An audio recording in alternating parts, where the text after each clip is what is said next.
May isang matunog na kapuso actress na ngayon ay pinag-uusapan sa showbiz dahil sa chismis na maaaring lilipat siya sa Kapamilya Network ngayong 2026. Ayon sa insiders, may malaking role na naka-reserve para sa kanya sa isang bagong teleserye sa ABS-CBN. Kaya lalong naging mainit ang usap-usapan sa social media. Matagal ng kapuso ang aktres at kilala sa kanyang matatag na karir at loyal fanbase. Kaya naman, naging malaking balita ang posibilidad ng kanyang paglipat. Maraming netizen at fans ang nag-react, may suporta, may nagtataka, at may ibang nag-aabang kung ano ang magiging desisyon niya sa huli. Sa kabila ng mga chismis ayon sa chika, walang pinali, nakasunduan.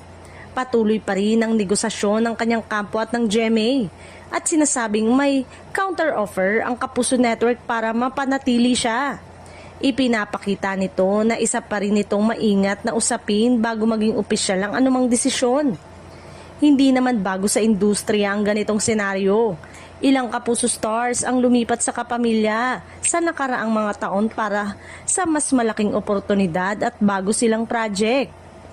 Palaging nagiging mainit na usapan sa showbiz ang ganitong uri ng transfer dahil sa epekto nito sa karir ng artista at sa dynamics ng dalawang major network.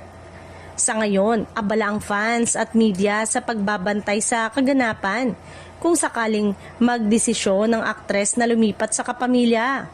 Tiyak na magiging isa itong malaking usapin sa showbiz ngayong 2026 at makakaapekto sa mga usaping chika at predictions sa career path ng top actress sa bansa.